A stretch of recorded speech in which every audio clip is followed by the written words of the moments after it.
आज की कक्षा में आप सभी का स्वागत है। आज हम लोग क्षितिज पाठ 9 साखिया एवं शब्द के कुछ महत्वपूर्ण प्रश्न आप लोगों को बताऊंगी जो परीक्षा में आते हैं। आप लोग इसको नोट कर लेंगे। प्रश्न इस प्रकार है, मानसरोवर और हंस किनके प्रतीक हैं? उत्तर इस प्रकार है, मानसरोवर का अर्थ है मन रूपी सरोवर तथा हंस जीवात्मा का प्रतीक है। दूसरा प्रश्न इस प्रकार है, हंस अन्यत्र क्यों नहीं जाना चाहते हैं? उत्तर इस प्रकार है, हंस अन्यत्र इसलिए नहीं जाना चाहते हैं क्योंकि मानसरोवर के स्वच्छ जल में वे प्रसन्नता पूर्वक मोती चुग रहे हैं। तीसरा प्रश्न इस प्रकार है, मुक्ता फल मुक्ता चुगय में कौन सा अलंकार है? बच्चे ध्यान देंगे कि मुक्ता फल का अर्थ होता है मोती और प्रभु की भक्ति, तो यहाँ यमक अलंकार होगा। चौथा प्रश्न इस प्रकार है, विष का अमृत बनने से क्या तात्पर्य है?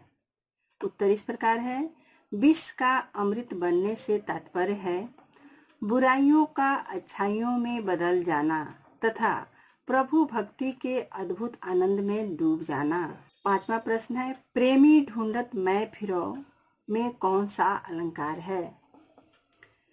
बच्चे ध्यान देंगे, उत्तर इस प्रकार है, श्लेष अलंकार है।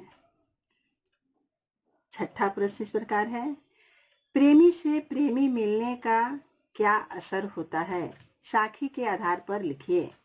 उत्तर इस प्रकार है, प्रेमी अर्थात प्रभु की भक्ति करने वाले दो व्यक्ति जब मिलते हैं तब सारी बुराइयां अच्छाइयों में बदल जाती है।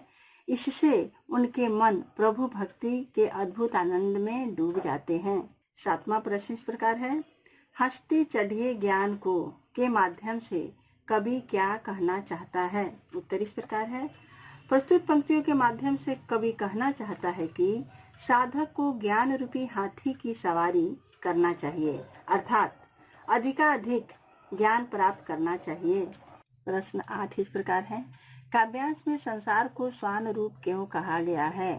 उत्तर इस प्रकार है, काव्यांश में संसार को श्वान रूप इसलिए कहा गया है क्योंकि जिस प्रकार अपने पथ पर मस्ती से बढ़ते हुए हाथी को देखकर कुत्ते भौंकते हैं, उसी प्रकार साधक को ज्ञान प्राप्ति में लीन देखकर संसार उसकी निंदा करता है। नौवां प्रश्न इस प्रकार है, प्रभु की सच्ची आराधना कौन कर सकता है?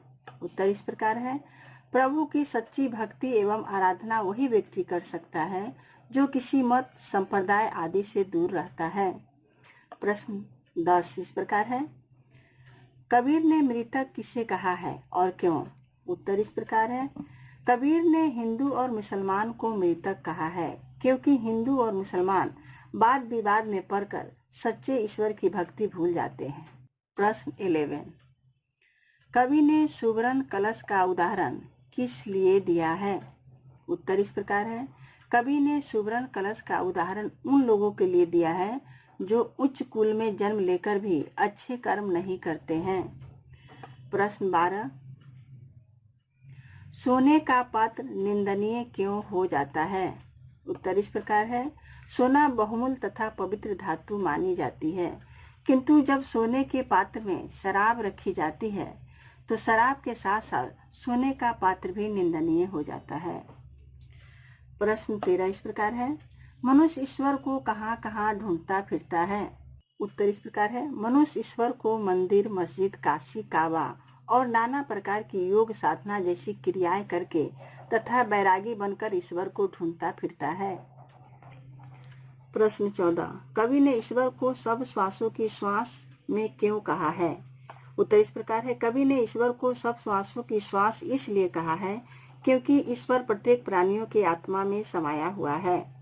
प्रश्न 15 इस प्रकार है, सुवर्ण कलश सुरा भरा साधु निंदा सोई में कौन सा अलंकार है? उत्तर इस प्रकार है, स्वर्ण की आवृत्ति के कारण अनुप्रास अलंकार है। बच्चों, आज की कक्षा यही समाप्त होती है। मुझे उम्मीद है कि आप प्रश्नोत्तर समझ गए होंगे और आप अपनी कॉपी में नोट कर लेंगे।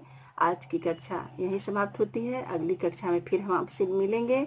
आपको मेरा यह वीडियो पसंद आया हो तो आप मेरे वीडियो को लाइक एवं चैनल को सब्सक्राइब करना ना भूलें। धन्यवाद।